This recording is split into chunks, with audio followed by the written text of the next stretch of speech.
Chapter आपका interference of light है। इसमें पहला क्वेश्चन है कोहेरेंट वेव्स।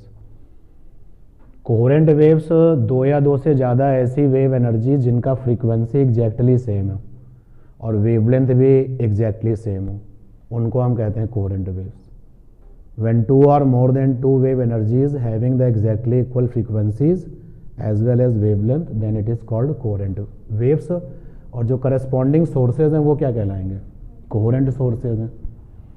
अब जैसे आप हमारा एग्जाम्पल लो तो मेरा वोकल कॉर्ड है, इससे आने वाली साउंड की फ्रीक्वेंसी हमें नहीं पता है लेकिन निकाली जा सकती है। मान लेते हैं कि हमारे वोकल कॉर्ड से आने वाली साउंड की फ्रीक्वेंसी f1 है और जो वेव आ रही है उसकी वेवलेंथ λ1 है, और तुम्हारा वोकल कॉर्ड, इससे भी आने वाली साउंड की फ्रीक्वेंसी f2 है और वेवलेंथ λ2 है। तो अगर ये एग्जैक्टली इक्वल हो जाए तो फिर हमारे वोकल कॉर्ड की साउंड और आपके वोकल कॉर्ड की साउंड क्या बन जाएगी? कोहेरेंट। एग्जैक्टली इक्वल, थोड़ा बहुत इक्वल नहीं, नियरली इक्वल की बात नहीं हो रही, एग्जैक्टली इक्वल होनी चाहिए। तो अगर दो या दो से ज़्यादा सोर्सेस का फ्रीक्वेंसी और वेवलेंथ एग्जैक्टली इक्वल है तो कहा जाता है कि वो कोहेरेंट वेव्स हैं, और जो वो सोर्सेज हैं वो कैसे हैं? कोहेरेंट सोर्सेज हैं। लेकिन एक समस्या और है, इंडिपेंडेंट सोर्सेज कभी कोहेरेंट नहीं होते। इंडिपेंडेंट सोर्सेज कभी कोहेरेंट नहीं होते, मतलब मेरा वोकल कॉर्ड फ्रीक्वेंसी में आपसे इक्वल हो ही नहीं सकता, और ना ही वेवलेंथ जो है हमारे वोकल कॉर्ड का आपसे इक्वल हो सकता है। और मेरा वोकल कॉर्ड और आपका वोकल कॉर्ड कैसा है? इंडिपेंडेंट है। इंडिपेंडेंट का पता लगाने का सबसे अच्छा तरीका आपको बता देते हैं। कैसे हमें पता चलेगा कि जो सोर्सेज हैं वो डिपेंडेंट है या इंडिपेंडेंट है? तो दो या दो से ज़्यादा सोर्सेज आप सोचो, और अगर आप किसी एक सोर्स को ऑफ कर दो और ऐसा करने से दूसरा भी ऑफ हो जाए तो डिपेंडेंट है, तो फिर वो डिपेंडेंट है। और अगर एक सोर्स को आप ऑन कर दो, दूसरा भी ऑन हो जाए तो डिपेंडेंट है, और अगर ऐसा ना हो तो इंडिपेंडेंट है। जैसे हमने जो है लगातार अपने वोकल कॉर्ड से साउंड एनर्जी देनी शुरू कर दी, लेकिन आप नहीं बोल रहे हो, तो क्या मेरे बोलने से आपका वोकल कॉर्ड ऑन हो रहा है? नहीं, आपकी मर्जी पर है ना ये। तो डिपेंडेंट और इंडिपेंडेंट जज करने का सबसे जो छोटा और शॉर्टकट तरीका है वो यही है कि जब दो या दो से ज़्यादा सोर्सेज आपके पास हों, एक को अगर ऑफ किया जाए बाकी सब भी ऑफ हो जाएं तो डिपेंडेंट, एक को ऑन किया जाए तो बाकी सब भी ऑन हो जाएं तो डिपेंडेंट, और अगर ऐसा ना हो तो इंडिपेंडेंट। जैसे कि यहाँ पर इस हॉल में जितनी भी ट्यूब लाइट्स हैं या जितनी भी लाइट के आपके बल्ब हैं, ये सारे के सारे डिपेंडेंट है या इंडिपेंडेंट है? इंडिपेंडेंट है ना। सन जो है अदर स्टार से डिपेंडेंट है या इंडिपेंडेंट है? इंडिपेंडेंट है। जैसे अदर स्टार अगर डेड हो चुके हैं तो क्या सन भी डेड हो गया? सन भी ऑफ हो गया? नहीं। तो अब आप सोच के देखो कि आपके सराउंडिंग में इंडिपेंडेंट सोर्सेज हैं। आप इतने सारे लोग क्लास में हो, सभी के वोकल कॉर्ड इंडिपेंडेंट हैं। इतने सारे आसमान में स्टार्स हैं, सबके सब क्या हैं? इंडिपेंडेंट हैं। इंडिपेंडेंट। मून अगर एक लाइट सोर्स है, आप मून को अगर सोर्स मानते हो और आपने कहा कि ये एक लाइट सोर्स है, तो मून के जो फीचर्स हैं, मून की जो फ्रीक्वेंसी और वेवलेंथ है, ऐसा ही फ्रीक्वेंसी और वेवलेंथ इस यूनिवर्स में किसी और के पास है? आंसर है नहीं है। मतलब बेसिक तो आइडिया यही है कि फ्रीक्वेंसी और वेवलेंथ क्या होना चाहिए? एक जैसा होना चाहिए। लेकिन इंडिपेंडेंट सोर्सेज जो हैं वो कभी भी एक जैसी फ्रीक्वेंसी, एक जैसा वेवलेंथ नहीं रखते। इंडिपेंडेंट सोर्सेज जब फ्रीक्वेंसी और वेवलेंथ एक जैसा नहीं रखते तो फिर इंडिपेंडेंट सोर्सेज कभी भी कोहेरेंट नहीं हो सकते। बहुत अगर आप एफर्ट्स कर लो, बहुत ज़्यादा एफर्ट्स अगर कर लो, तो साउंड की फैमिली में चलते हैं। साउंड की फैमिली में बहुत कोशिश करने के बाद फ्रीक्वेंसी बराबर हो जाएगी, लेकिन वेवलेंथ बराबर कभी नहीं होगा। फ्रीक्वेंसी बराबर हो जाएगी लेकिन वेवलेंथ कभी बराबर नहीं होगा। लाइट की फैमिली में चलते हैं। लाइट के सोर्सेज में जितने भी लाइट के सोर्सेज हैं उन सब में अगर हम बात करें तो उसमें वेवलेंथ बराबर हो सकता है लेकिन फ्रीक्वेंसी बराबर नहीं होगी। ये आपका कंसेप्चुअल पॉइंट है कि इंडिपेंडेंट वाले सोर्सेज कभी भी कोहेरेंट नहीं होते। अगर हम कोशिश करें तो कुछ लोग फ्रीक्वेंसी बराबर कर देते हैं लेकिन वेवलेंथ में फेल हो जाते हैं, और कुछ लोग वेवलेंथ इक्वल करेंगे तो फ्रीक्वेंसी में फेल हो जाएंगे, और कुछ लोगों का फ्रीक्वेंसी और वेवलेंथ दोनों ही क्या होता है, अलग रहता है। तो इंडिपेंडेंट वाले सोर्सेज कभी कोहेरेंट नहीं होते, ये सबसे इंपॉर्टेंट बात है यहां पर। लेकिन यहां पर हम बात करेंगे कोहेरेंट वेव्स की, तो कोहेरेंट वेव्स फिर आएंगी कैसे, क्योंकि इंडिपेंडेंट के सोर्सेज तो कोहेरेंट बनेंगे नहीं, और कोहेरेंट होने के लिए फ्रीक्वेंसी और लैम्डा इक्वल होना चाहिए। तो कोहेरेंट बनेंगे कैसे, डिपेंडेंट वाले बनेंगे कोहेरेंट। अब जैसे आप जो है हमको दो लाउड स्पीकर से कनेक्ट कर दो, हमारी साउंड को दो लाउड स्पीकर से कनेक्ट कर दो, अगर हम ऑफ हो जाते हैं तो दोनों ऑफ हो जाएंगे, और आप हमको छिपा दीजिए, बिहाइंड द स्क्रीन है मैम, केवल ये लाउड स्पीकर आपके साथ में, आपके सामने। तो अब देखिए, अगर हम ऑफ होते हैं तो ये दोनों ऑफ हो जाते हैं, अगर हम ऑन होते हैं तो ये दोनों ऑन हो जाते हैं, और इनसे जो आने वाली साउंड फीचर्स है और इस वाले लाउड स्पीकर से जो आने वाला साउंड फीचर्स है वो वही तो होगा जो मेरे पास होगा। तो ये दोनों लोग कैसे हो गए, कोहेरेंट। डिपेंडेंट के सोर्सेज कोहेरेंट होते हैं तो आपको बनाने पड़ते हैं, नेचर में आपको कोहेरेंट सोर्सेज नहीं मिलेंगे, ठीक है। तो कोहेरेंट सोर्सेज क्या होता है आपको ये अच्छे से समझ लेना चाहिए भाई। हेडिंग है आपकी coherent waves, coherent sources.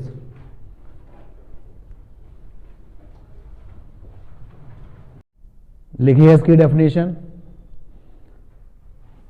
when two TWO2 when two or more than two when two or more than two when two or more than two wave energies when two or more than two wave energies having exactly equal frequencies, exactly equal frequencies को underline कर लेना, having exactly equal frequencies and wavelength, having exactly frequencies and wavelength, then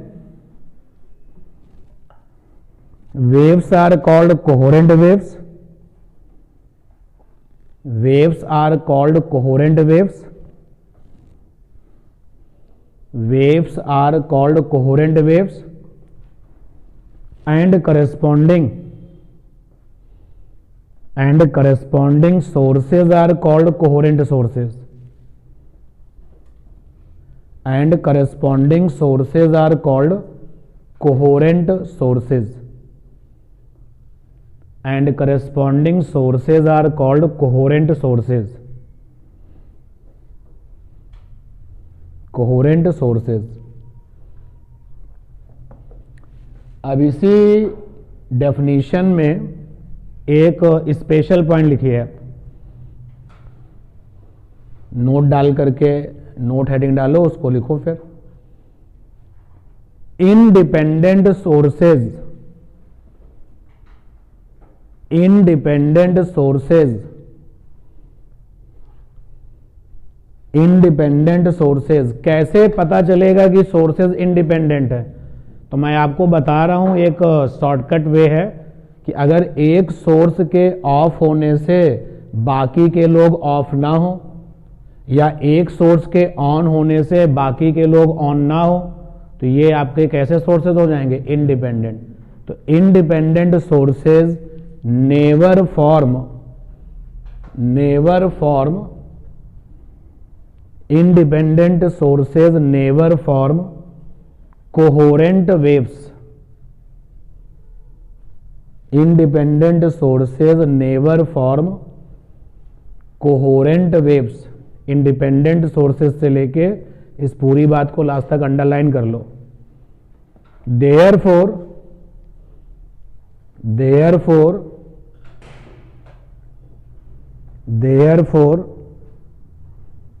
we frame, F-R-A-M-E. Therefore we frame dependent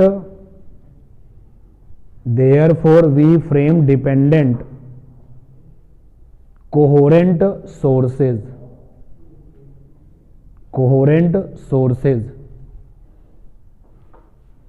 such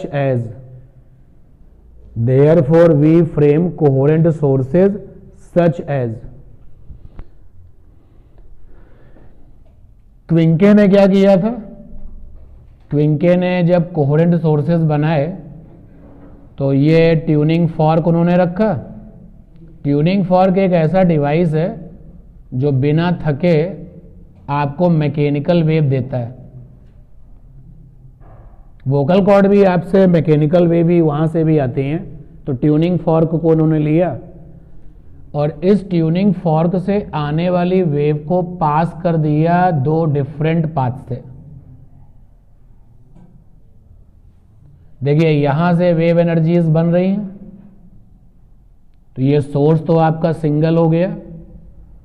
ये Quincke ने form किए थे coherent sources, तो यहां से ये वेव एनर्जी आगे मूव करेगी। ये तो एनर्जी का कुछ पार्ट इस तरफ चला जाएगा, यहां से एनर्जी निकलेगी और कुछ पार्ट एनर्जी का यहां से चला आएगा। अब अगर हम इसको छिपा लें मेन सोर्स को, तो ये दोनों के दोनों सोर्सेज हर फीचर्स में, फ्रीक्वेंसी के मामले में, वेवलेंथ के मामले में इसके जैसे ही तो होंगे, और इसलिए जो है ये और ये क्या बन गए? कोहेरेंट बन गए। लेकिन ये भी आप देख लो, अगर ये ऑन तो ये दोनों ऑन, और अगर ये ऑफ तो ये दोनों के दोनों ऑफ। दो से ज्यादा भी आप बना सकते हो, ऐसा नहीं कि केवल दो ही बन सकते हैं। लेकिन 11th स्टैंडर्ड में भी जब हम सुपर पोजिशन ऑफ वेव्स पढ़ते थे, जब हम दो या दो से ज्यादा वेव एनर्जीज के मिलने के बारे में पढ़ते थे, तो जनरली हम अपना डिस्कशन किसको लेके आगे बढ़ाते थे? दो वेव को लेकर के। तो ये दोनों आपकी कोहेरेंट वेव्स हो गई। थॉमस यंग ने कोहेरेंट वेव्स बनाई थी लाइट सोर्सेस को लेकर के। कैसे बनाया? इन्होंने एक लाइट सोर्स ले लिया, लाइट सोर्स,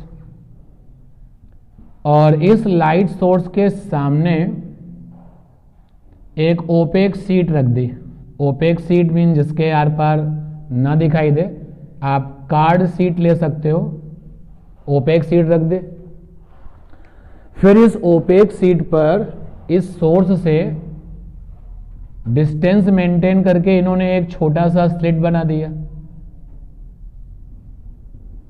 और उतनी ही डिस्टेंस पर यहां पर भी एक छोटा सा स्लिट बना लिया।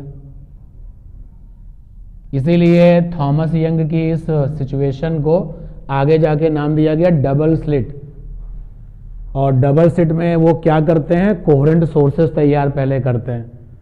तो फिर से एक बार देखने वाली बात है, समझने वाली बात है कि S1 से जो एनर्जी लाइट निकल के आएगी और S2 से जो एनर्जी लाइट निकल के आएगी, उसमें सारे के सारे फीचर्स तो वही होंगे ना जो S के पास होंगे।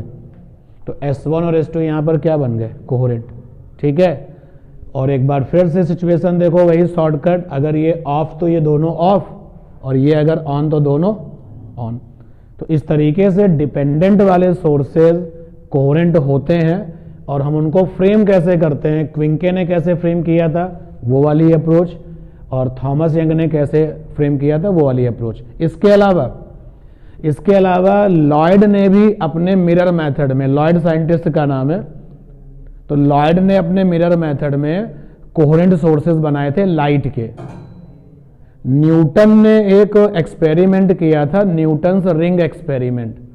उन्होंने भी वहां पर जो है कोहेरेंट सोर्सेज बनाए थे, किसके? लाइट के। तो लाइट के सोर्सेज हो या फिर मैकेनिकल वेव के सोर्सेज हो, सीधा सा पॉइंट है, इंडिपेंडेंट वाले कभी भी कोहेरेंट नहीं होते, जबकि डिपेंडेंट वाले आप कोहेरेंट बना सकते हो। नेक्स्ट क्वेश्चन पर आ जाइए। इंटरफेरेंस ऑफ लाइट चैप्टर की सेकंड डिमांड ये है, how we represent the travelling wave mathematically. यहां पर लिखा है ट्रेवलिंग वेव। ट्रेवलिंग वेव को हम प्रोग्रेसिव वेव भी कहते हैं। यानी कि ये क्वेश्चन आपको बता रहा है कि वेव भी क्या ऐसी होती है जो स्टैंडिंग हो। भाई प्रोग्रेसिव वेव का नाम है ट्रैवलिंग वेव, ट्रैवलिंग वेव का नाम है प्रोग्रेसिव वेव। तो क्या कुछ वेव ऐसी होती हैं जिनको स्टैंडिंग भी कहा जाता है? तो 11th स्टैंडर्ड में पढ़ के आए हैं कि स्टैंडिंग वेव भी होती हैं, नाम से क्लियर, स्टैंड करती हैं। स्टैंड जो करती हैं वेव वो आपकी स्टैंडिंग कहलाती हैं। तो फिलहाल यहाँ पे क्वेश्चन है कि अगर कोई वेव चली जा रही है, ट्रेवल कर रही है, तो मैथमेटिकली आप उसको रिप्रेजेंट कैसे करते हो? मैथमेटिकली, जैसे मैं आपको जो है अपना क्वेश्चन समझाने के लिए कुछ एग्जाम्पल देता हूं। अगर हमने मैथमेटिकल एक फार्मूला F = ma लिख दिया तो 101% मैं फोर्स की बात कर रहा हूं, मैं मास की बात कर रहा हूं और कंफर्म हो गया। फिर मुझे कुछ बोलने की जरूरत नहीं है कि ये फार्मूला अपने आप में बता देगा कि हम किसके बारे में सोच रहे हैं। अगर हमने एक मैथमेटिकल फार्मूला ये लिख दिया V = U + AT, तो 101% मैं कांस्टेंट एक्सेलरेशन पर होने वाले मोशंस के बारे में बात कर रहा हूं। तो ऐसा मैथमेटिकल कोई फार्मूला होता है, कोई इक्वेशंस होता है जो केवल और केवल ये बताए कि नहीं ट्रैवलिंग वेव है। जब ट्रैवलिंग वेव है तो ये फार्मूला लिखा जाता है, और ट्रैवलिंग वेव नहीं है तो ये फार्मूला लिखने की कोई रिक्वायरमेंट नहीं है। क्या आंसर है? How we represent travelling wave mathematically? Answer ये था, आप लिखते थे y = +- a साइन और कॉस, और साथ में रहता था ω_t + kx और +-φ। आप ऐसे लिखते थे। हो सकता है कि आप जो है यहाँ पे फाई ना लिख करके कांस्टेंट लिखते हो। लीजिए कांस्टेंट लिख दिया मैंने। अगर ये इक्वेशन कहीं पर लिखा है तो फिर बाकी चीजें अंडरस्टूड है कि 100% वहां पर क्या है? ट्रैवलिंग वेव है। तो अगर आपके पास ट्रैवलिंग वेव है और आप इसको मैथमेटिकल वे में लोगों को बताना चाहते हो तो ये है वो आंसर। अब इस इक्वेशन में ये y क्या है? तो y है वैल्यू इन टाइम t। भाई ट्रैवलिंग वेव जब होगी तो उस ट्रैवलिंग वेव के पास कुछ वैल्यूज होंगी, तो वो t समय पर वो वैल्यू है। y का मतलब क्या है? क्वेश्चन रहता है कि ट्रैवलिंग वेव इक्वेशंस में y का मतलब क्या है। तो अगर y का मीनिंग आप पूछते हो तो y का मतलब है प्रेशर, क्योंकि जब प्रेशर वाली वेव ट्रेवल करती है तो उसमें प्रेशर वाले फीचर्स होते हैं, तो y का मतलब है प्रेशर। यहां पर y मीन्स क्या है भाई? तो y मीन्स है प्रेशर। y का मतलब है प्रेशर, t समय पर प्रेशर। भाई y का मतलब है वैल्यू इन टाइम t, तो y का मतलब क्या हो गया? Pressure, pressure value in time t। लेकिन प्रेशर के बारे में हम तब सोचते हैं जब दिमाग में कौन सी ट्रैवलिंग वेव होती है? प्रेशर वाली ट्रैवलिंग वेव। अब प्रेशर वाली ट्रैवलिंग वेव कहाँ मिलती है, कहाँ पाई जाती है? तो 11th स्टैंडर्ड में ऑर्गन पाइप में थी। ऑर्गन पाइप में जो वेव होती थी कैसी होती थी? प्रेशर वाली, ठीक है। और अगर आपकी ट्रैवलिंग वेव इलेक्ट्रोमैग्नेटिक है तो y का मतलब है electric field. Electric field, y का मतलब है मैग्नेटिक फील्ड।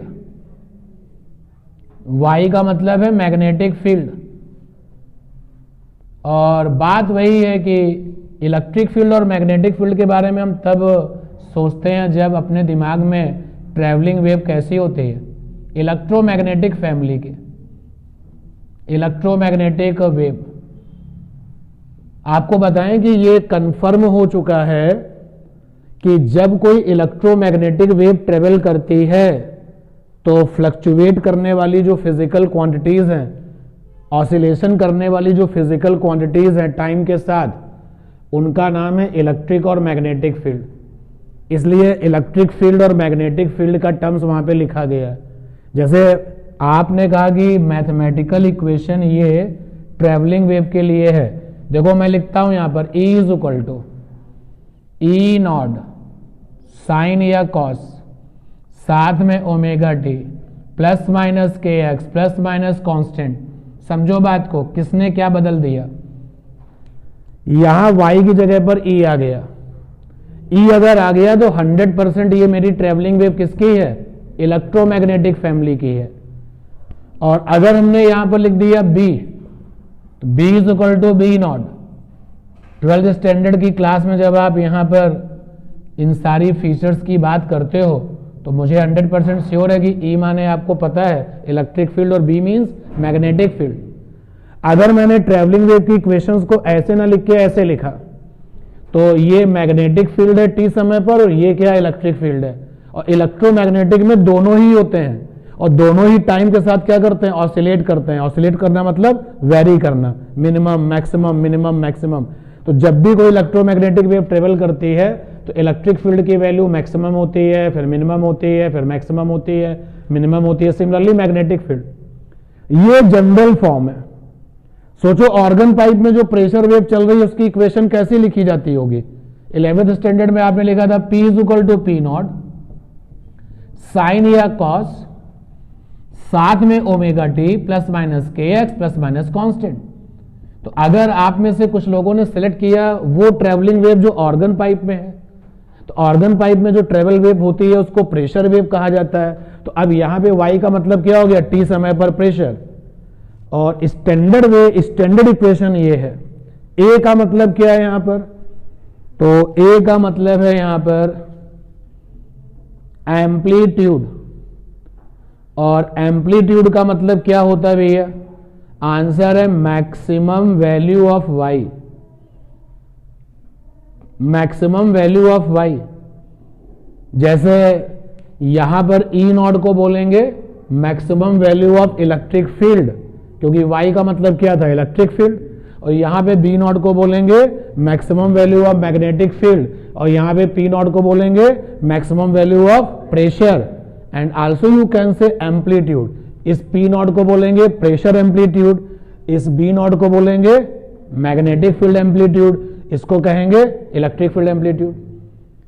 तो क्वेश्चन है कि इस स्टैंडर्ड इक्वेशन में y का मतलब क्या है, और हम y का मतलब भी आपको बता रहे हैं और जो बाकी के जो टर्म्स हैं उनका मीनिंग भी बता रहे हैं। इसी y का मतलब हो जाता था डिस्प्लेसमेंट। इसी y का मतलब होता था डिस्प्लेसमेंट। लेकिन डिस्प्लेसमेंट वाला फीचर्स हम तब सोचते थे जब हम बात करते थे किसकी? मैकेनिकल वेव की। मैकेनिकल वेव में स्पेशली हम ट्रांसवर्स वेव की बात करते थे। मैकेनिकल वेव भी दो तरीके की होती थी, ट्रांसवर्स वाली और लॉन्गिट्यूडिनल वाली। अगर आपको उनकी डेफिनेशंस पता है तो अच्छी बात है, फिलहाल अभी उसकी कोई जरूरत नहीं है।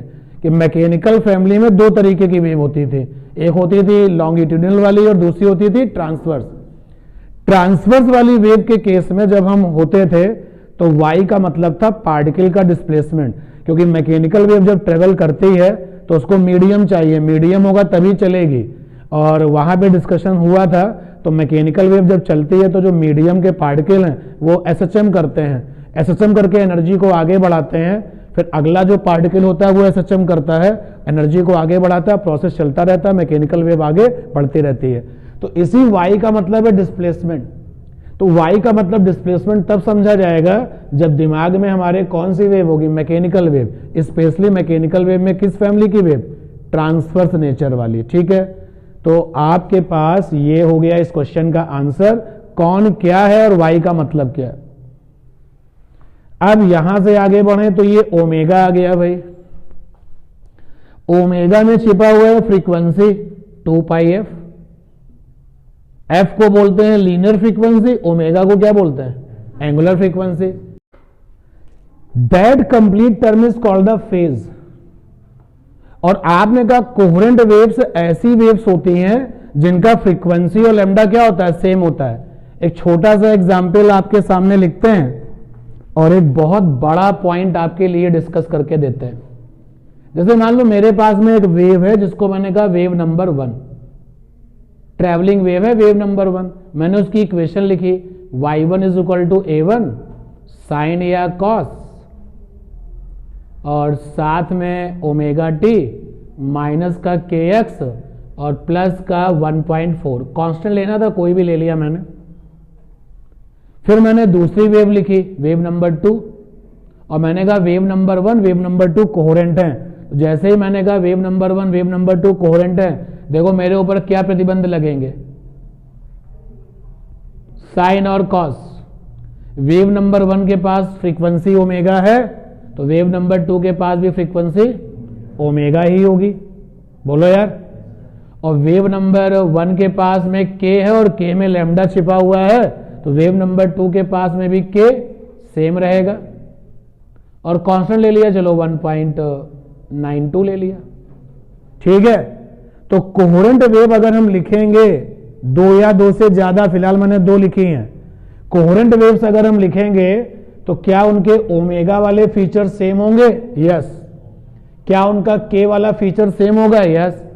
तो अब जरा पहली वाली वेव का फेज देख लो, ये पहली वाली वेव का फेज है, बॉक्स में मैंने बंद किया। और ये फेज किसका है? बोलो, सेकेंड वाली वेव का है। अगर तुम इसको रफ कॉपी में डिफरेंस करो, माइनस करो, तो फेज का डिफरेंस कांस्टेंट आएगा कि नहीं आएगा? क्योंकि जैसे तुम डिफरेंस करोगे तो ओमेगा टी कैंसिल होंगे, ये और ये कैंसिल होंगे, और कांस्टेंट और कांस्टेंट का डिफरेंस भी क्या होगा? कांस्टेंट। बहुत बड़ी बात अब आपके सामने in form of the objective problems या sometimes you have a 1 marks problem आती है कि what do you mean by coherent waves. तो कुछ लोग कहते हैं कोहेरेंट वेव्स का मतलब होता है कांस्टेंट फेज डिफरेंस, क्योंकि कांस्टेंट फेज डिफरेंस तभी आ पाएगा जब फ्रीक्वेंसी क्या रखोगे? सेम, और जब के आप क्या रखोगे? सेम। और फ्रीक्वेंसी सेम और के सेम का मतलब हो गया कि 100% वो वेव्स कैसे हैं? कोहेरेंट। अगर हम लोग इस क्वेश्चन को देखें कि एग्जाम में क्वेश्चन आया कि कोहेरेंट वेव्स का क्या मतलब है, पहला ऑप्शन है फ्रीक्वेंसी बराबर होता है, दूसरा ऑप्शन है वेवलेंथ बराबर होता है, तीसरा ऑप्शन है एम्पलीट्यूड बराबर होता है, और लास्ट ऑप्शन है कि फेज डिफरेंस कांस्टेंट होता है। तो किस पे टिक लगाओगे? फेज डिफरेंस, क्योंकि फेज डिफरेंस अगर कांस्टेंट है तो ऑटोमेटिकली फ्रीक्वेंसी और वेवलेंथ भी कांस्टेंट है। क्वेश्चन का आंसर लिख डालो भाई, ये था आपके लिए क्वेश्चन। इस पूरे डिस्कशन में जो एक सबसे इंपॉर्टेंट बात निकल के आई है वो ये कि जब फेज डिफरेंस कांस्टेंट मिले, फेज डिफरेंस हम यहां पे फाई से लिखेंगे फेज डिफरेंस को, भाई अलर्ट हो जाइए इस बात को लेके।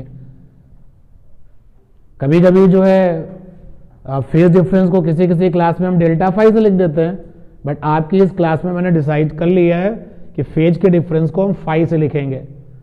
तो when phase difference is constant, अगर ये दावा किया जाए कि फेज का डिफरेंस कांस्टेंट है, तो हम सब लोगों को 100% ये श्योर हो जाना चाहिए कि वेव किस फैमिली की है?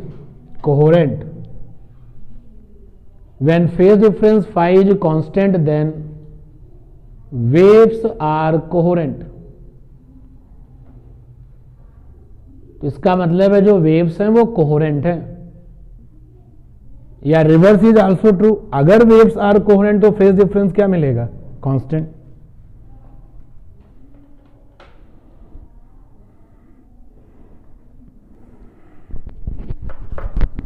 डिफरेंस क्या होता है? पाथ डिफरेंस, आप इसको जनरल वे में डेल्टा एक्स से लिखते हैं भाई। क्या होता है ये? ध्यान देना, इधर स्टॉप राइटिंग, इधर देखिए, ये एक मार्कर ले लेते हैं, आपकी पेंसिल समझ लो, ये पेंसिल है और नीचे ये पेपर है, पेंसिल को टच करता हुआ ये पेपर है, ठीक। अब हमने इस पेंसिल को बांध दिया है स्टील वायर से, ये स्टील वायर बंधा हुआ है, और इसी पेंसिल को हमने बांध दिया है कॉपर वायर से। आप चाहो तो वायर का मटेरियल सेम रख सकते हो। अब इसको वाइब्रेटिंग सोर्स से जोड़ दिया, वाइब्रेटिंग सोर्स ट्यूनिंग फॉर्क, तो इस वायर को वाइब्रेटिंग सोर्स से जोड़ दिया, तो इस वायर में फटाफट वेव्स बनने लगी, चल रही हैं। और इसको भी मैंने वाइब्रेटिंग सोर्स से जोड़ दिया, तो इसमें भी वेव्स बन रही हैं, चल रही हैं, और कहाँ जाके सुपर इम्पोज हो रही हैं? पेंसिल पर। तो पेंसिल यहाँ पर एक ऐसा पॉइंट है जहां पर दोनों वेव जाके क्या हो रही है? सुपर इम्पोज हो रही हैं। तो इस वाली वेव ने यहां से यहां तक जाने में कितना ट्रेवल किया? सपोज कर लो 10 मीटर, अगर ये लेंथ आपकी 10 मीटर है, और इस वाली वेव ने कितना ट्रेवल किया है वहां तक जाने में? मान लेते हैं 20 मीटर। तो 10 और 20 डिफरेंस कितना आ गया? 10। यही पार्ट डिफरेंस है। पार्ट डिफरेंस क्या होता है? 2 या 2 से ज्यादा जब वेव ट्रेवल करती हैं तो उनकी चली गई दूरियों का जो अंतर है that is called the path difference. अब जब दोनों एनर्जीज पेंसिल को मिलेंगी तो पेंसिल क्या करेगी? पेंसिल जो हरकत करेगी क्या वो इस पेपर में कॉपी हो जाएगी? उसकी हरकत इस पेपर में कॉपी हो जाएगी ना। कॉपी में जो तस्वीर बनेगी उसका नाम क्या है? लिसाजियस फिगर। उस तस्वीर को क्या बोलते हैं? लिसाजियस फिगर। तो पाथ का जो डिफरेंस है वो क्या होता है भाई? What is path difference? Difference of distances travelled by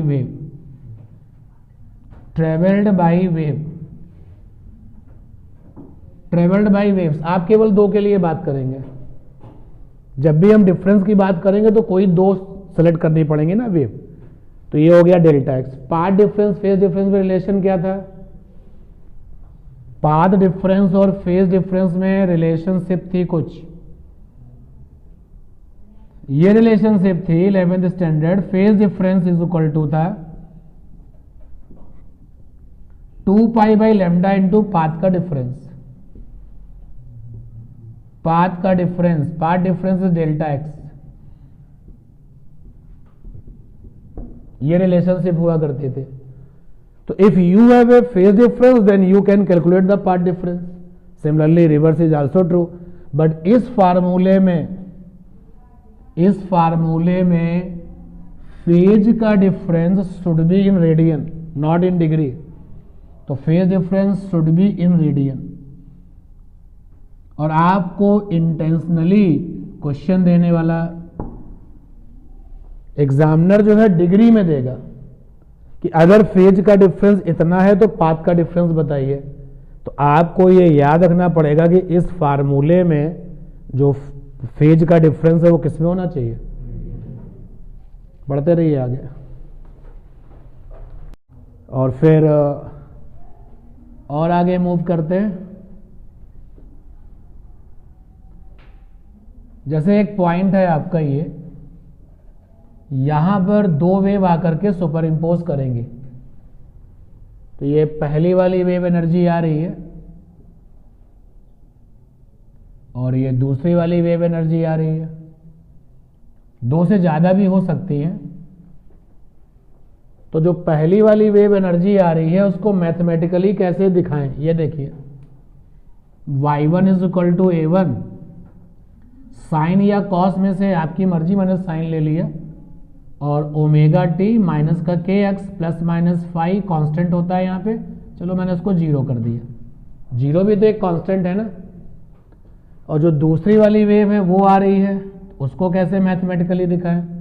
sine, और हम कोहेरेंट वाला फीचर्स लेके चल रहे हैं, के एक्स।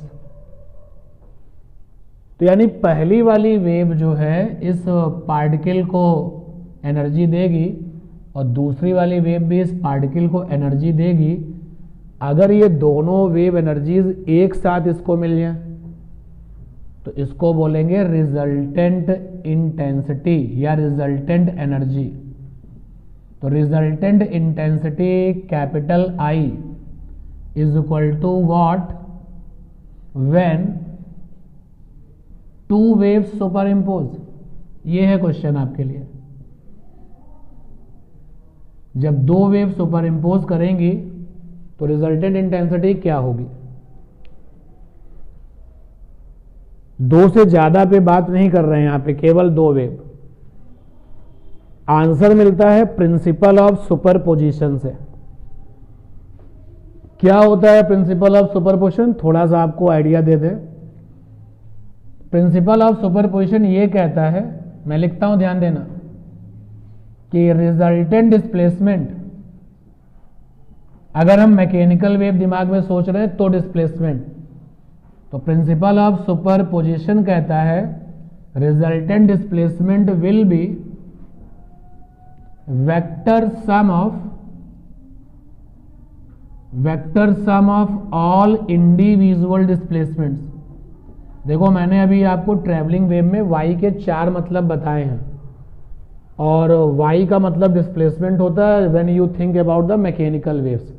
तो 11th स्टैंडर्ड में हमने मैकेनिकल वेव ही पढ़ी है, तो उसी पर फोकस करते हुए सारी चीजें आपके सामने डिस्कस कर रहे हैं। तो ये है आपका वो प्रिंसिपल ऑफ सुपरपोजिशन। देखो ये वाली वेव इस पार्टिकल को कितना डिस्प्लेसमेंट देगी, y1, और ये वाली वेव इस पार्टिकल को कितना डिस्प्लेसमेंट देगी, सपोज कर लिया y2, क्योंकि हमने अपनी इक्वेशंस में ही ऐसा लिख रखा है। तो जब वेव नंबर 1 उस पार्टिकल को एनर्जी देती है तो उस पार्टिकल को t समय में y1 डिस्प्लेसमेंट देना पड़ता है, और जब वेव नंबर 2 इस पार्टिकल को एनर्जी देती है तो उस पार्टिकल को डिस्प्लेसमेंट y2 देना पड़ता है। तब डिस्प्लेसमेंट क्या होगा, जब दोनों वेव एक साथ उसको एनर्जी दे देंगी। तो इन्वर्टेड कॉमा में लिखा जा रहा था resultant displacement will be vector sum of all individual displacements, all individual displacements. और यही स्टेटमेंट जो है फेमस था प्रिंसिपल ऑफ सुपरपोजिशन। तो अगर आपसे प्रिंसिपल ऑफ सुपरपोजिशंस पे कुछ बात पूछते हैं वहां पर, तो आप इस नोट को ही वहां लिख देना। तो ये है प्रिंसिपल ऑफ सुपरपोजिशन। चलो मान लेते हैं कि रिजल्टेंट डिस्प्लेसमेंट y है, तो resultant displacement y is equal to y1 plus y2, यही तो वेक्टर सम होता भी है, ठीक है। तो हमने कहा कि हमें तो रिजल्टेंट इंटेंसिटी चाहिए, तो इंटेंसिटी कैसे आता है, एम्पलीट्यूड से आता है। क्यों, आपने पढ़ा हुआ है भाई, आपने पढ़ा हुआ है कि इंटेंसिटी प्रोपोर्शनल एम्पलीट्यूड का स्क्वायर, 11th स्टैंडर्ड एम्पलीट्यूड का स्क्वायर पढ़ा है कि नहीं पढ़ा है। अगर आपका आंसर है नहीं तो आप जानो कि इंटेंसिटी प्रोपोर्शनल टू क्या था, एम्पलीट्यूड का स्क्वायर। तो इंटेंसिटी कांस्टेंट ले आओ, कांस्टेंट एम्पलीट्यूड का स्क्वायर। अच्छा, एयर या वैक्यूम के लिए हम लोग इस प्रोपोर्शनलिटी कांस्टेंट की वैल्यू कितनी लेते हैं, 1। जब हम बात करते हैं प्रोपोर्शनलिटी कांस्टेंट की एंड नथिंग से स्पेशली, तो always consider value 1 in case of air और वैक्यूम। तो हम ये सोच के चल रहे हैं कि ये जो हमारी वेव्स हैं ये एयर में ही सुपर इम्पोज हो रही हैं, तो लिख दिया मैंने। मुझे चाहिए रिजल्टेंट इंटेंसिटी, तो मुझे एम्पलीट्यूड पे जाना पड़ेगा। तो ध्यान देना y1 की ही तो मैक्सिमम वैल्यू एम्पलीट्यूड बनती है, बोलो। जब आप ये इक्वेशन लिखते हो y is equal to a sine या कॉस, साथ में omega t plus minus k x plus minus constant. तो अगर आप देखें तो मैंने आपको a के बारे में क्या बताया, a है maximum value of y। What is a, maximum value of y। अगर आपके दिमाग में इलेक्ट्रोमैग्नेटिक वेव है तो a का मतलब है इलेक्ट्रिक फील्ड की मैक्सिमम वैल्यू, और a का मतलब है मैग्नेटिक फील्ड की मैक्सिमम वैल्यू। हम लोग किसके लिए चल रहे हैं, मैकेनिकल वेव के लिए चल रहे हैं, क्योंकि 11th में आपने वही पढ़ा था। तो भाई y1 का ही मैक्सिमम वैल्यू a1 बन जाएगा, a1 is called the amplitude. y2 का ही मैक्सिमम a2 बन जाएगा। तो यार रिजल्टेंट डिस्प्लेसमेंट का मैक्सिमम क्या बन जाएगा, रिजल्टेंट एम्पलीट्यूड, ठीक है। कैपिटल ए क्या बन गया, रिजल्टेंट एम्पलीट्यूड। क्लियर ये बात। दो तरफ का मॉड ले लिया जाए, left hand mod and right hand mod, ये मॉड ले लिया गया। अब कैपिटल ए का मॉड मीन सिंपल ए कर दिया अंडर रूट। और फिर से आपको ये भी पता है कि अगर ऐसे लिखा जाए mod of p plus q, तो क्या मतलब होता है, under root p square q square 2pq। याद आया, तो वही लिख रहा हूं a1 square plus a2 square plus twice a1 a2। और यहां पे cos फाई। यहां पर एक थोड़ा सा जो है यहां फिर से समझने का और ज्यादा बेहतर होने का जो है समय आ चुका है। देखो यहां पर अगर हम वेक्टर्स के बारे में सोचें तो इस जगह पर लिखा जाएगा कॉस एंगल बिटवीन वेक्टर्स, लेकिन जब हम लोग मैकेनिकल वेव या सुपर पोजिशंस ऑफ वेव्स के बारे में बात करते हैं तो देखो y1 की मैक्सिमम वैल्यू a1 हो जाएगी और y2 की मैक्सिमम वैल्यू a2 हो जाएगी। तो इनके बीच में ये एंगल कितना है? आंसर है ये एंगल आता है फेज डिफरेंस के बराबर। और इसको प्रूफ करने के लिए तुमको फेजर डायग्राम बनाना पड़ता था, हम यहां फेजर डायग्राम नहीं बना रहे। और यहां पर एक और अटेंशन दीजिए, कुछ लोगों को लगता है फेज डिफरेंस का मतलब ये है, जैसे एक वेव आ रही है ये और दूसरी वेव आ रही है ये, कितने डिग्री पर आ रही है? 60 डिग्री पर। अरे ये 60 डिग्री दोनों वेव के बीच का एंगल है, फेज डिफरेंस ये नहीं होता। फेज डिफरेंस होता है एम्पलीट्यूड्स के बीच में बनने वाला एंगल। एम्पलीट्यूड्स के बीच में बनने वाला एंगल क्या होता है? Phase difference. और लकली आपको यह सीखने का मौका मिला था जब तुमने फेजर डायग्राम कहां बनाया था? एसी में, अल्टरनेटिंग में। भाई अल्टरनेटिंग करंट और वोल्टेज की पढ़ाई करते समय तुम्हें एम्पलीट्यूड मिला था करंट वाला एम्पलीट्यूड और वोल्टेज वाला एम्पलीट्यूड। तो वहां पर भी तो एक फेज डिफरेंस आता था। एम्पलीट्यूड्स के बीच में जो एंगल बनता है उसको क्या कहते हैं? Phase difference. वेव के बीच में क्या एंगल बन रहा है उसको फेज डिफरेंस। तो ये मानते हुए कि आपको ये बात पता है तो मैंने यहां पर हिम्मत दिखाई है कि मुझे यहां पर फेज का डिफरेंस लिखना था और मैंने यहां पे फाई लिख दिया।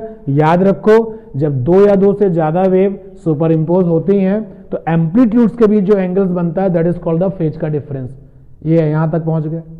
दो तरफ का स्क्वायर कर दो भाई, तो a square a1 square a2 square twice a1 a2 cos phi. ये देखिए ये क्या लिखा हुआ है? रिजल्टेंट एम्पलीट्यूड का स्क्वायर। तो रिजल्टेंट एम्पलीट्यूड का स्क्वायर क्या बनेगी? Resultant intensity. किससे लिखा हुआ है तुमने? आई से। और ये हो गया a1 square plus a2 square plus twice a1 a2 और cos phi. Phi is what? Phase का difference. And what do you mean by phase का डिफरेंस? Angles between amplitudes. तो ये आ गया भाई। अब देखो पहली वाली वेव ने एम्पलीट्यूड a1 दिया है और दूसरी वाली वेव ने एम्पलीट्यूड a2 दिया है। तो एम्पलीट्यूड का स्क्वायर इंटेंसिटी बन जाता है। तो अगर हम a1 का स्क्वायर कर लें तो इंटेंसिटी बन जाएगा से I1 और a2 का स्क्वायर कर लें तो I2। तो फ्रीक्वेंटली आप जो ये टर्म यूज करना सीख जाओ। a1 a2 क्या है? सुपर इंपोजिंग वेव्स के एम्पलीट्यूड्स और I1 I2 क्या है? सुपर इंपोजिंग वेव्स की intensities.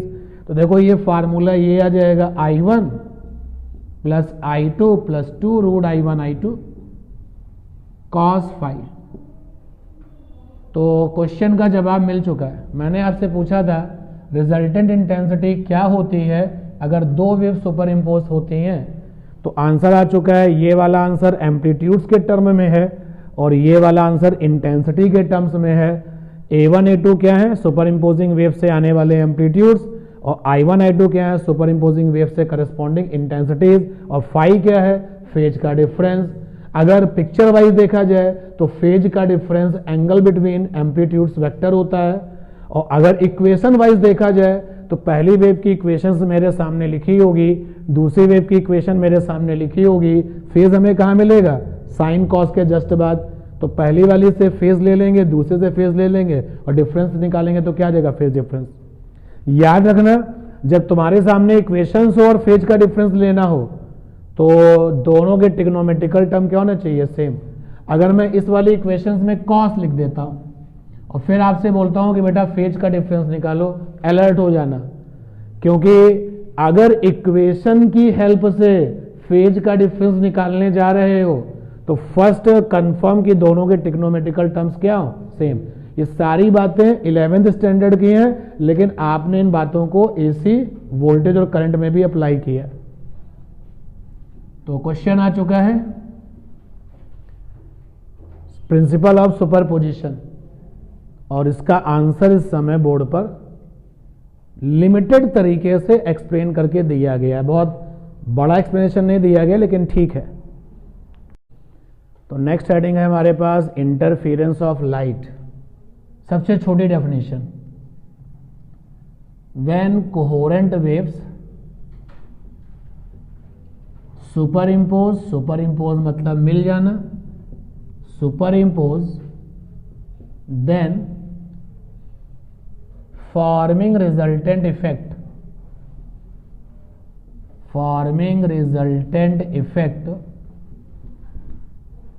Is called interference.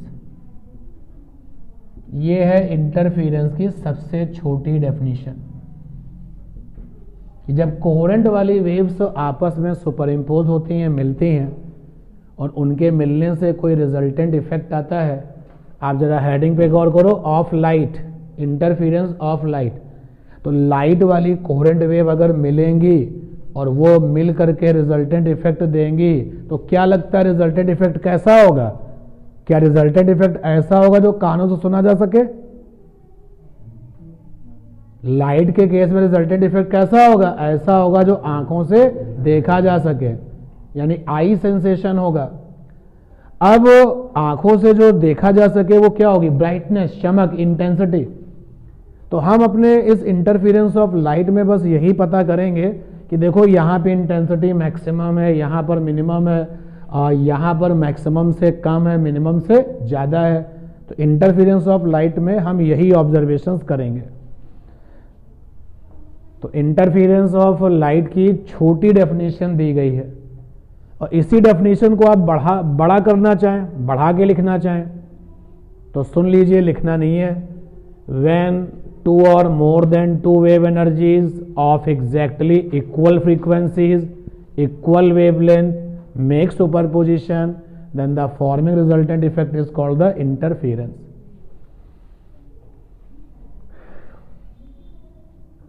Definition तो आ चुकी है, तो अब ये प्रैक्टिकल भी किया जाए। कोहेरेंट वाली लाइट वेव का बंदोबस्त किया जाए और प्रैक्टिकल को अंजाम तक पहुंचाया जाए। तो नेक्स्ट हेडिंग होगी यंग डबल स्लिट एक्सपेरिमेंट। परेशान मत होइएगा, आराम से आप पहले इसको नोट कर लें, फिर इसको शुरू करते हैं। Young double slit experiment. Young double slit experiment, तो सबसे पहले तो हम यहाँ पे कोहेरेंट लाइट सोर्सेज बना लें। सबसे पहले हम बना रहे हैं coherent light sources. Coherent light sources,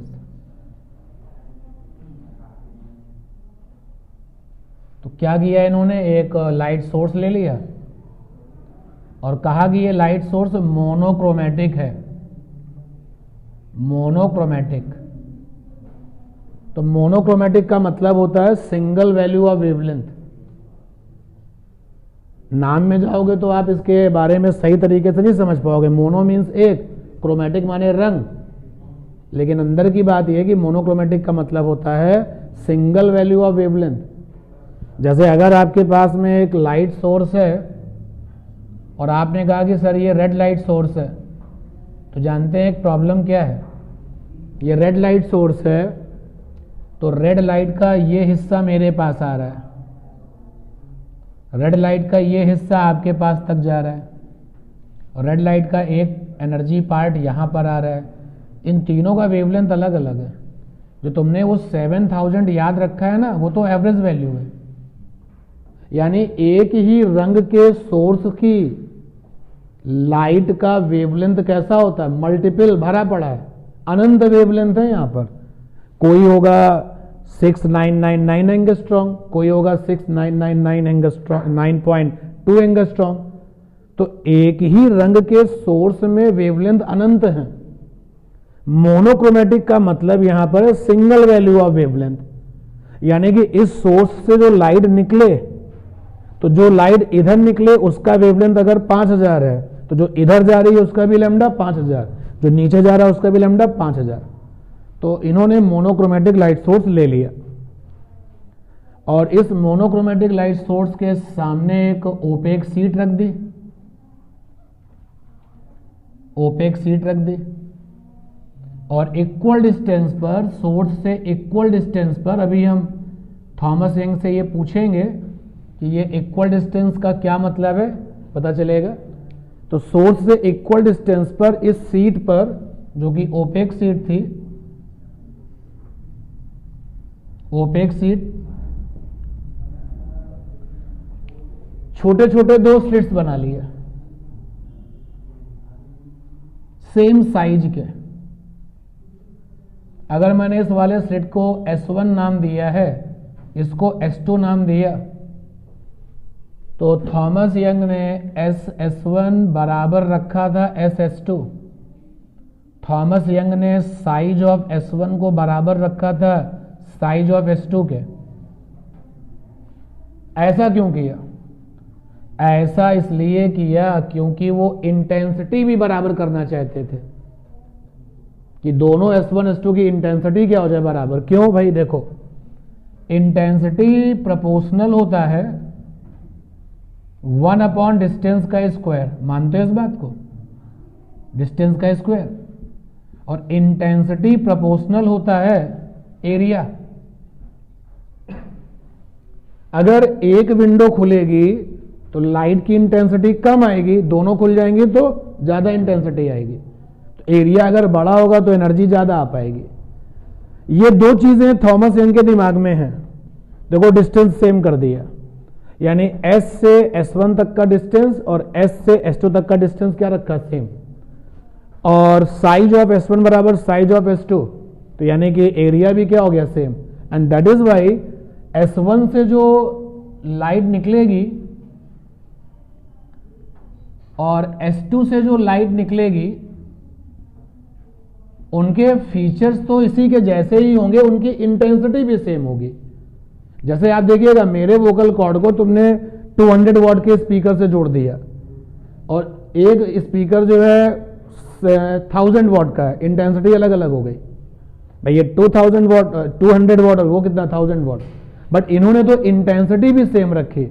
ऐसी कोई कोहेरेंट में बाउंडेशन नहीं है, लेकिन इन्होंने कहा कि भाई आइडियल वे में चलते हैं, कोहेरेंट में सब कुछ सेम कर देते हैं। तो S1 का और S2 का हालचाल इसके जैसा ही है, और ये बंदोबस्त करके उन्होंने इंटेंसिटी भी क्या कर दी? सेम। यानी जो S1 से एनर्जी लाइट आ रही है, जो S1 से एनर्जी लाइट आ रही है, अगर मैं उसकी इंटेंसिटी I1 समझूं, और जो S2 से एनर्जी लाइट आ रही है, अगर मैं उसकी इंटेंसिटी को I2 समझ लूं, तो थॉमस यंग ने बहुत ही आइडियल कंडीशन मेंटेन कर दी। और वो आइडियल कंडीशन ये है कि intensity from S1, intensity from S1 से निकल के आने वाली लाइट एनर्जी की इंटेंसिटी, इंटेंसिटी फ्रॉम S2, क्योंकि इंटेंसिटी दो चीजों पे डिपेंड करती है, इंटेंसिटी ऑफ फ्रॉम S2, एक तो डिस्टेंस पर, दूसरा एरिया पर। उन्होंने वो फीचर सेम कर लिया था। अब सारी की सारी सिचुएशन बन तो चुकी थी। कोहेरेंट लाइट सोर्सेज का फॉर्मेशन तो इन्होंने कर लिया। कोहेरेंट लाइट सोर्सेज फॉर्मेशन ये हो गया। अब ये हाथ से पकड़ में आने वाली चीज होती तो मिला देते, सुपर इम्पोज कर देते, लेकिन ऐसा तो हो नहीं सकता, तो अब इनको सुपर इम्पोज कराना था। तो क्या किया जाए? इन्होंने स्क्रीन रखी, ये स्क्रीन रख दी, और स्क्रीन से पहले कन्वर्जिंग नेचर का लेंस रख दिया। कन्वर्जिंग लेंस, और लेंस कन्वर्जिंग को पसंद भी यही है, कन्वर्ज कराना। उसने क्या किया? S1 की एनर्जी को पकड़ करके S2 की एनर्जी के साथ क्या किया? सुपर इम्पोज कर दिया। अब स्क्रीन पर जो नज़ारा था वो क्या था? इंटरफियरेंस ऑफ लाइट, क्योंकि S1 S2 आइडियल वे में क्या हो चुके हैं? कोहेरेंट, और लेंस ने उनको पकड़ करके क्या कर दिया? Super impose. तो जो पैटर्न तैयार हुआ स्क्रीन पर, उस पैटर्न का नाम क्या रखना चाहिए? Interference of light. आइए यहां तक। तो स्क्रीन पर जो पैटर्न दिखाई दिया, forming coherent light waves, coherent light waves from S1 S2 gives interference pattern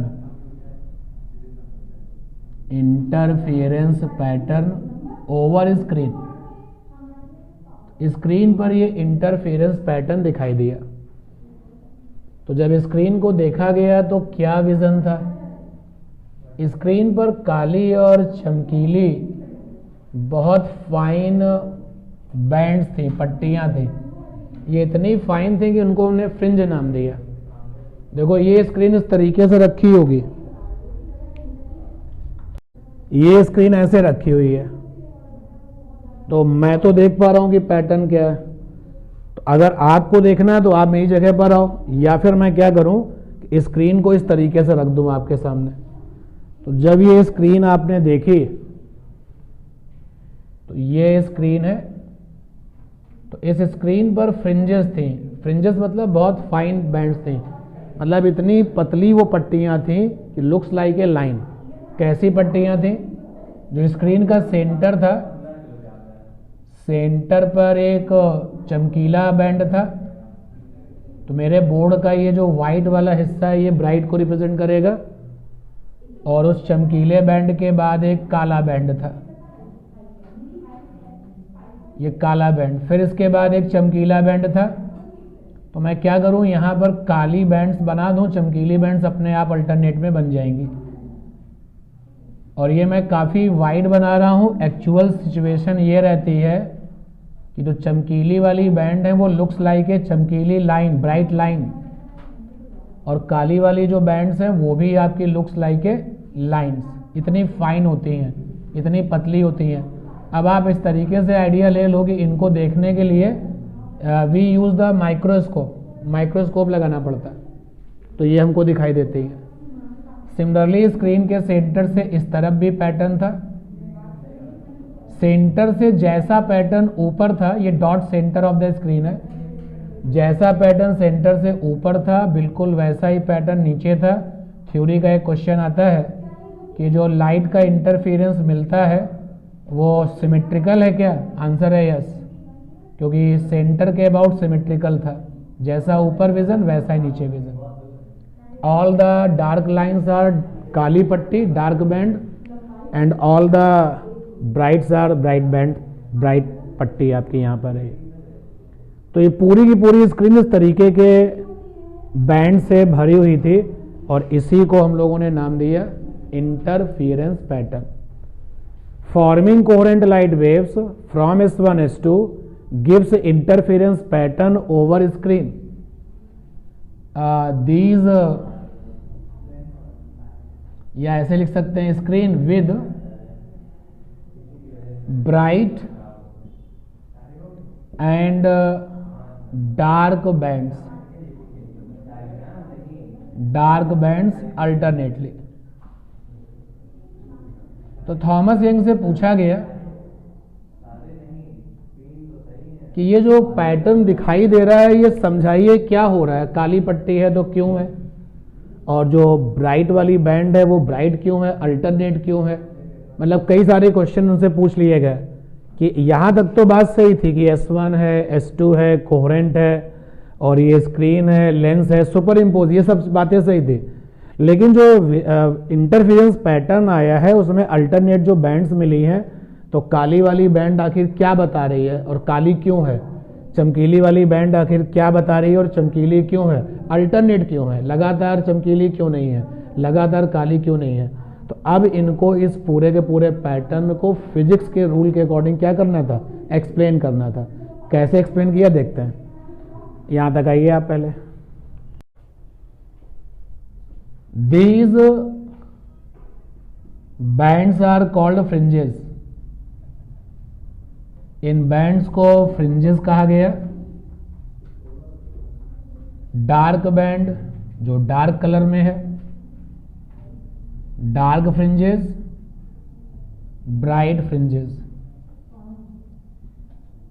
bright fringes.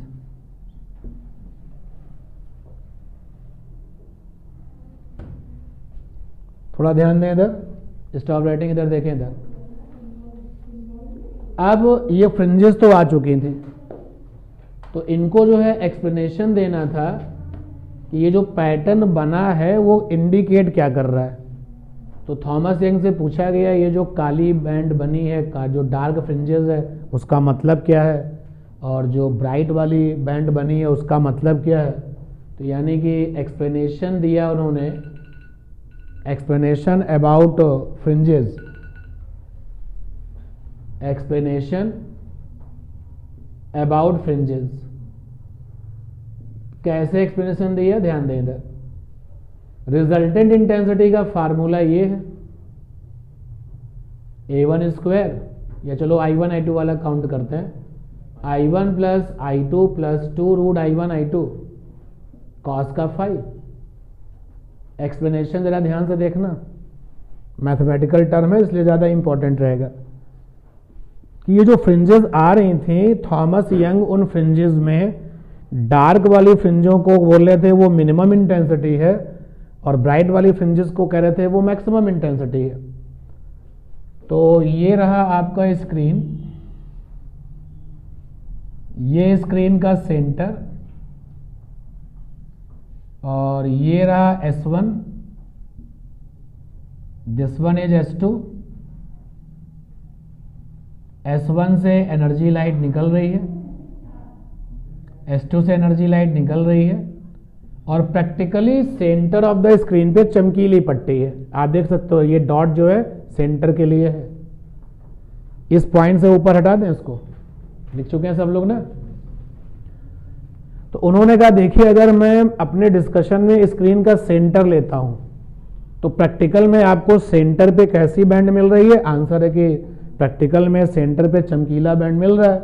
क्यों मिल रहा है वो समझाते हैं किस तरीके से, कि जो S1 से बहुत सारी एनर्जी निकली है, तो एनर्जी का जो पार्ट S1 से निकला है और S2 से निकला है और उसको लेंस ने पकड़ करके सुपर इम्पोज कर दिया है, तो S1 से जो एनर्जी निकलेगी और O तक पहुंचेगी, और जो S2 से एनर्जी निकलेगी और जो O तक पहुंचेगी, जरा इनके बीच में पाथ का डिफरेंस देखो कितना है।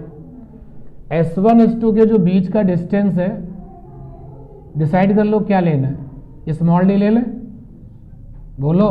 किसी किसी बुक में 2D लिया हुआ है, तो अगर तुमने स्मॉल डी ले लिया तो स्मॉल डी का मतलब हो गया डिस्टेंस बिटवीन स्लिट्स, और 2D ने लिया उसके लिए 2D का मतलब क्या होगा, डिस्टेंस बिटवीन स्लिट्स। हमने यहाँ पे स्मॉल डी ले लिया। S1 S2 से कैपिटल D डिस्टेंस पर स्क्रीन को रखा है, तो कैपिटल D यहाँ पर स्क्रीन की डिस्टेंस है फ्रॉम द S1 S2, और स्मॉल डी है डिस्टेंस बिटवीन द स्लिट्स। तो अब देखिएगा भाई यहाँ से एनर्जी चलती है O तक पहुँचती है, और ये जो पॉइंट है आपका ये, इसको M नाम दे दिया, तो देखो ये D/2 होगा, बोलो ये D/2 होगा। ये जो M है आपका S1 S2 का मिडिल पॉइंट है। तो जो एनर्जी S1 से O तक गई है, पता लगा उसने कितनी डिस्टेंस चली है। तो S1 से O तक जाने में जो डिस्टेंस है, पाइथागोरस थ्योरम लगाइए, क्या मिला, √D² प्लस D/2 का होल स्क्वायर। ठीक है, जो लाइट S2 से निकली है और O तक गई है, उसने कितना डिस्टेंस चला है। पूरे क्वेश्चंस को मैं एक बार फिर से रिकॉल कर दूं कि अब बारी है कि इंटरफेरेंस जो स्क्रीन पर आया है उसमें जो बैंड मिली है उनको एक्सप्लेन करिए। तो यंग कह रहा है कि जो काली पट्टियां हैं वहां मिनिमम इंटेंसिटी है, जो चमकीली पट्टियां हैं, जो ब्राइट बैंड्स हैं, वो आपकी जो है मैक्सिमम इंटेंसिटी को सपोर्ट कर रही हैं। हम कैसे मान लें, तो वो इसी को समझाने की कोशिश कर रहे हैं। प्रैक्टिकली स्क्रीन के सेंटर पे चमकीला फ्रिंज मिला है, ब्राइट फ्रिंज मिला है, यहाँ पर ब्राइट फ्रिंज यहाँ पर मिला है। तो मैथमेटिकली मैं एक्सप्लेन कर रहा हूँ थॉमस यंग की हेल्प से कि ब्राइट फ्रिंज क्यों मिला, उसके पीछे बातचीत हो रही है।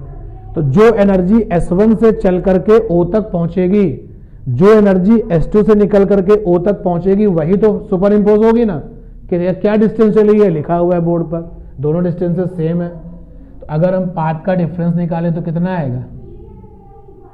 दोनों डिस्टेंसेस सेम है तो पाथ का डिफरेंस कितना आएगा? 0। और अगर पाथ का डिफरेंस 0 आएगा तो फेज का डिफरेंस कितना आएगा? फाई बराबर 2π/λ इंटू पाथ का डिफरेंस। तो फाई बराबर 2π/λ इंटू 0, तो भैया फाई बराबर क्या हो गया? 0। फाई 0 आ गया। जैसे ही फाई 0 हो जाएगा कॉस फाई खुश हो जाएगा। इस फार्मूले में देखो भाई, इंटेंसिटी रिजल्टेंट का फार्मूला है I1 plus I2 plus 2√I1I2 और कॉस फाई, और कॉस फाई यानी कॉस 0, और कॉस 0 की वैल्यू क्या होती है? मैक्सिमम होती है। कॉस 0 की वैल्यू मैक्सिमम होती है यानी कि 1। तो देखिए इस केस में ये टर्म मैक्सिमम है, इसलिए इस इंटेंसिटी को भी क्या होना चाहिए? मैक्सिमम। तो रख देते हैं जरा, यहां से देखते हैं आई मैक्सिमा कितना आया। तो I1 plus I2 plus 2√I1I2, आप इसको लिख सकते हो कैसे? I maxima is equal to √I1 plus का √I2 का होल स्क्वायर, लिख सकते हो ऐसे। उन्होंने एक्सप्लेन किया, उन्होंने कहा देखो मेरा मैथमेटिकल डिस्कशन इस बात को साबित करता है कि सेंटर पे जो एनर्जी पहुंचेगी उसका जो फाई है, उसका जो कॉस फाई है वो कैसा होगा? मैक्सिमम। और इसलिए इंटेंसिटी क्या होगी? मैक्सिमम। निकल के आ गया। इसी तरीके से उन्होंने मिनिमम इंटेंसिटी के लिए डिस्कस किया। तो फिलहाल अभी आप यहां तक आइए। तो ये डिस्कस किया जा चुका था कि सेंटर पर मैक्सिमम इसलिए आया है क्योंकि सेंटर वाले पॉइंट के लिए कॉस फाई कैसा है? मैक्सिमम है। इसी तरीके से सिमिलरली जरा इस डिस्कशन को देखें। अगर हम इस फार्मूले को वापस से रिपीट करें, I is equal to I1 plus I2 plus 2√I1I2 और cos फाई की मैक्सिमम वैल्यू 1 होती है, तो cos फाई की मिनिमम वैल्यू कितनी होगी? -1 भी तो है, 0 से भी कम होता है। तो यहां पे अगर हम cos फाई की मिनिमम वैल्यू रख दें तो इंटेंसिटी क्या हो जाएगी? मिनिमम हो जाएगी। तो जरा रखें यहां पर I minimum, I1 plus I2 minus 2√I1I2। देखो ये आ गया I minimum, √I1 minus √I2 का whole square. Be alert, mathematically वो फार्मूला दे चुके कि मैक्सिमम इंटेंसिटी को इस तरीके से निकालते हैं और मिनिमम इंटेंसिटी को ऐसे निकालते हैं। और मैक्सिमम इंटेंसिटी के लिए कॉस फाई को मैक्सिमम होना पड़ेगा और मिनिमम इंटेंसिटी के लिए कॉस फाई को मिनिमम होना पड़ेगा। अब उन्होंने अपने एक्सपेरिमेंट में S1 की इंटेंसिटी और S2 की इंटेंसिटी क्या रखी थी? बराबर। बोलो। तो उनके अपने एक्सपेरिमेंट में S1 की इंटेंसिटी जो I1 थी और जो S2 की इंटेंसिटी I2 थी वो कैसी थी? बराबर। तो मिनिमम इंटेंसिटी क्या मिलेगी? 0। और लाइट के केस में 0 इंटेंसिटी का मतलब क्या होता है? डार्क। लाइट के केस में 0 इंटेंसिटी का मतलब क्या होता है? डार्क। तो स्क्रीन पर जहां जहां काली पट्टियां हैं वहां सब पर क्या है? Minimum intensity. और इस तरीके से उन्होंने लॉजिकल तरीके से प्रूफ कर दिया कि जो स्क्रीन पर आपको फ्रिंजेस दिखाई दे रही हैं, all the bright fringes support the maximum intensity and all the dark fringes support the minimum intensity. Note कर लीजिए।